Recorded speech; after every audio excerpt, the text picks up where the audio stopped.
Hello friends, मैं astrology Meenakshi अपने channel पर आप लोगों का स्वागत करती हूँ, अभिनंदन करती हूँ। कैसे हैं आप लोग? आई होप आप लोग सब स्वस्थ होंगे, व्यस्त होंगे और मस्त होंगे। पूर्णिमा आने वाली है, आप लोगों को पता ही होगा। पूर्णिमा, ये जो पूर्णिमा आ रही है आषाढ़ मास की पूर्णिमा है, जो कि 24 जुलाई को इस बार पड़ रही है, शनिवार के दिन। और ये सर्व सिद्धि योग में आ रही है, तो ये बहुत ही इम्पॉर्टेंट है। इस ये पूर्णमासी को हम सर्व बाधा अपनी दूर कर सकते हैं, अपनी ज़िंदगी की जो भी परेशानियां हैं उन्हें दूर कर सकते हैं। इस पूर्णिमा के बारे में किस तरह से कोई बयां करेगा? एक प्रेमिका अपने प्रेमी को किस तरह इस पूर्णिमा पे याद करती है और चाहती है कि काश काश कि उसका प्रेमी इस पूर्णमासी पे उसके साथ होता, उसके पास होता। हर कोई ऐसा ही चाहता है। इस पूर्णिमा वाले दिन लक्ष्मी माता भी नहीं रह पाती हैं, और वो भी इस पूर्णमासी पर खूब सारा धन बरसाती हैं। बहुत ज़्यादा इस दिन लक्ष्मी जी की पूजा करने से वो बहुत जल्दी खुश हो जाती हैं, और जिनको भी धन की परेशानी है उनको धन देती हैं, सबको धन देती हैं। लक्ष्मी माँ बहुत प्रसन्न रहती हैं। इस पूर्णिमा पर, गुरु पूर्णिमा है, इस दिन व्यास जी का जन्मदिन हुआ था, जिन्होंने महाभारत रचित की रचना की है। उनकी भी पूजा इस दिन की जाती है। और ये पूर्णमासी बहुत ही शुभ होती है। इस दिन दान पुण्य करना बहुत बहुत ही शुभ होता है। आप जिसको भी गुरु मानते हैं उनके चरण स्पर्श जरूर करनी चाहिए। अगर आपने कोई गुरु मंत्र लिया है तो रोज अगर आप पढ़ते हैं जो, तो वो उस दिन भी जरूर पढ़ना चाहिए। और साथ में सत्यनारायण व्रत की कथा करनी चाहिए। इस दिन आपको सत्यनारायण देवता की पूजा करनी चाहिए, वो बहुत जल्दी प्रसन्न हो जाते हैं। हर पूर्णमासी पे सत्यनारायण की कथा करनी चाहिए। अगर आपकी ज़िंदगी में कोई भी बाधा, कोई भी परेशानी है, किसी भी तरीके का संकट है, तो आप पूर्णमासी को सत्यनारायण की कथा करिए और फिर देखिए कैसे होता है चमत्कार आपकी ज़िंदगी में। और ये गुरु पूर्णिमा तो बहुत ही खास है, जो कि साल में एक बार आती है, जो आषाढ़ मास की होती है, उसे गुरु पूर्णिमा कहा जाता है। और व्यास जी की भी तस्वीर रखकर इस दिन एक चौकी पर लाल कपड़ा बिछा करके या पीला कपड़ा बिछा करके उस पर व्यास जी की तस्वीर को रखना चाहिए, उनकी प्रतिमा को स्थापित करना चाहिए। साथ में सत्यनारायण भगवान की पूजा करनी चाहिए। और आप जिसको भी मानते हैं इस दिन शिव जी की पूजा ज़रूर करनी चाहिए। और आप जिस भी भगवान को मानते हैं उनकी पूजा करिए। और साथ में श्री हरि विष्णु की पूजा करिए, और व्यास जी की भी करिए। वहाँ पर एक दिया जलाइए, और उस दिए में इतना ज़्यादा घी डालिए कि कम से कम जितनी देर वो जल सकता है उतनी देर वो जले। अगर आपने सुबह से जलाया है और शाम तक जल सकता है तो इतना घी उसमें डालिए कि काफ़ी 3-4 घंटे तक कम से कम वो दिया आपके घर पर जलता रहे, ताकि आपके घर में जो भी निगेटिविटी है वो दूर हो जाए और पॉजिटिविटी का वास हो आपके घर में। अगर अखंड दिया आप जला सकते हैं तो बहुत ही अच्छा है, अखंड दिए को आप जलाइए। अखंड दिए से अच्छा तो कुछ है ही नहीं, लेकिन हर कोई अखंड दिया नहीं जला सकता है। इसलिए जितना भी ज़्यादा आप घी या तेल डाल कर के दिए को जलाएंगे उतना ही अच्छा होगा। जितनी ज़्यादा देर जलेगा वो उतना ज़्यादा अच्छा होगा। तो आप ज़्यादा घी डालकर ज़्यादा देर तक, जितनी देर तक उसको जला सकते हैं उसे जलाइए। और शाम के समय, गुरु पूर्णिमा के दिन, अगर आप सुबह दिया नहीं जला पाए हैं या सुबह जला चुके हैं, तो शाम को अपनी चौखट पर 2 दिए ले लीजिए और उसको दक्षिण मुखी दिया बना कर के दक्षिण की तरफ उस दिए का मुख कर दीजिए, और वहाँ पर उस दिए को जला दीजिए अपनी चौखट पर। ऐसा करने से आपके घर में जो भी दोष होते हैं वो दूर होते हैं, आपकी कुंडली में जो भी दोष होते हैं वो भी दूर होते हैं। आपके घर की सारी परेशानियाँ दूर होती हैं, सब निगेटिविटी आपके घर से दूर हो जाती है। और सुबह सुबह जब आप उठते हैं तो चौखट पर थोड़ी सी हल्दी छिड़क दीजिए, राइट में और थोड़ी सी लेफ्ट में।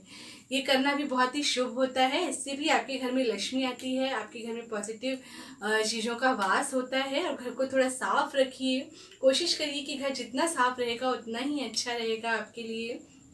सुबह सुबह नहा करके घर को साफ करके और फिर नहा करके उसमें नहाने के पानी में थोड़े से काले तिल आप डाल दीजिए, और उससे आप स्नान करिए और उसके बाद पूजा करिए जिस तरह से मैंने बताई है। और अगर आपको चंद्रमा से रिलेटेड आपकी ज़िंदगी में कोई प्रॉब्लम है, अगर आप किसी मानसिक परेशानी से जूझ रहे हैं, या आपका दाम्पत्य जीवन अच्छा नहीं चल रहा है, या किसी कारण से आपके दिमाग में हमेशा निगेटिव थॉट्स ही आते हैं, आपका मन खुश नहीं रहता है, आप हमेशा उदास रहते हैं, अगर आपके संग ये सारी चीज़ें होती हैं तो आप इस पूर्णिमा पर चंद्रमा को अर्घ दीजिए। और अगर दाम्पत्य जीवन अच्छा नहीं रहता है तो दोनों पति पत्नी मिलकर साथ में अर्घ दीजिए। आपको मीठा दूध लेना है, थोड़ा सा दूध लेना है और उसमें जल डालना है और साथ में थोड़ी सी शक्कर या मिश्री अगर आपके पास है तो मिश्री डाल दीजिए उसमें। और उसके बाद उसको चंद्रमा को अर्घ दे दीजिए, यानी कि चंद्रमा को अर्पित कर दीजिए, वो चढ़ा दीजिए। जैसे सूर्य को जल चढ़ाते हैं वैसे चंद्रमा को अर्घ दे दीजिए रात में जब चंद्रमा निकलता है। ऐसा आप करेंगे तो आपको बहुत ज़्यादा फायदा होगा, आपका दाम्पत्य जीवन अच्छा होगा अगर दोनों पति पत्नी मिल करके इस उपाय को करते हैं।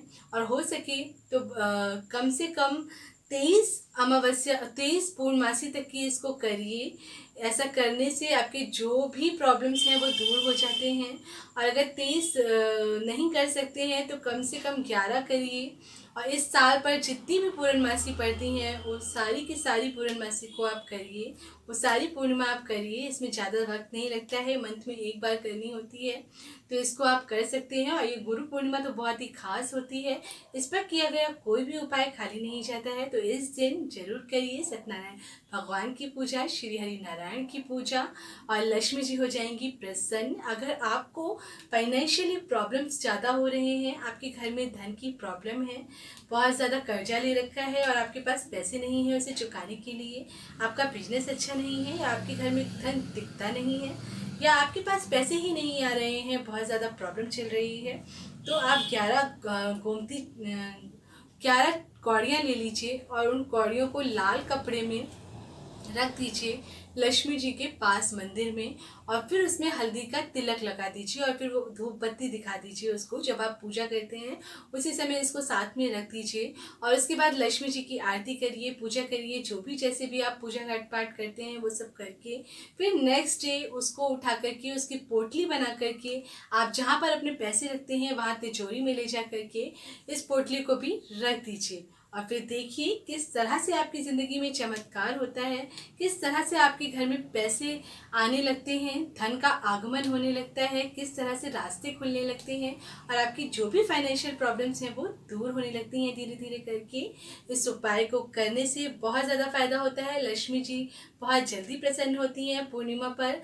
इस दिन अगर आपको बहुत ज़्यादा कोई प्रॉब्लम चल रही है, बहुत संकट है, तो आप हनुमान जी को सिंदूर का चोला चढ़ाइए। चोला नहीं चढ़ा सकते हैं तो हनुमान जी को प्रसाद का भोग लगा दीजिए सिर्फ, और उनकी आरती कीजिए, पूजा करिए, दर्शन करके आइए उनके।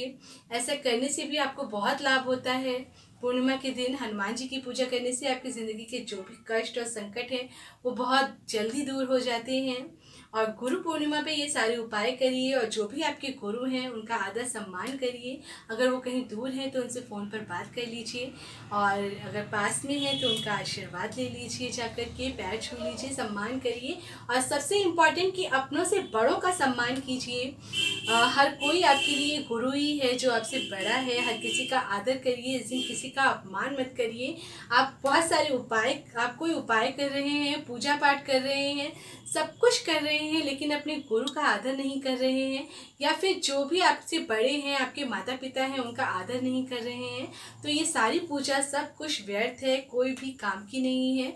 इसलिए सबसे पहले आपको जो भी आपसे बड़े हैं उनका सम्मान करिए और अपने गुरु की पूजा करिए। गुरु से बढ़कर कुछ भी नहीं होता है, ऐसा तो श्री हरि विष्णु ने खुद ही कहा है। सबसे बड़ा गुरु ही होता है, उसके बाद ही परमेश्वर आता है।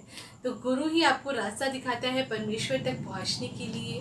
तो गुरु की पूजा करिए। और ये खास दिन जो कि गुरु पूर्णिमा का दिन है, इस दिन गुरु की पूजा और आराधना जरूर करिए, उनका सम्मान करिए, हो सके तो उनसे मिलकर आइए।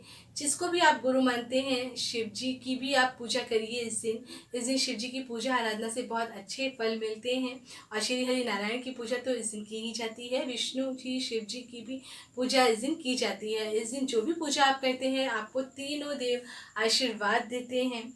तो ये सारे उपाय आप करिए। अगर आपकी ज़िंदगी में कोई भी कष्ट है तो इस दिन जरूर करिए। कुछ नहीं कर सकते हैं तो श्री हरि विष्णु की से प्रार्थना करिए, उनका एक दिया लगा दीजिए, भोग लगा दीजिए, आरती कर लीजिए, और जो भी आपका कष्ट है उनसे प्रार्थना करके बोल दीजिए। तो ज़रूर बहुत जल्दी जल्दी जल्दी आपके सारे कष्ट दूर हो जाएंगे।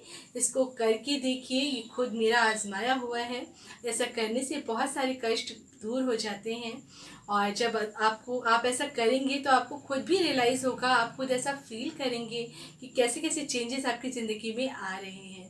फिर नेक्स्ट वीडियो में फिर से मिलती हूँ आपको, तब तक के लिए नमस्कार दोस्तों। और अगर आपको मेरा ये चैनल अच्छा लग रहा हो तो प्लीज़ इसको लाइक शेयर और सब्सक्राइब कर दीजिए। फिर नेक्स्ट वीडियो में मिलती हूँ। नमस्कार।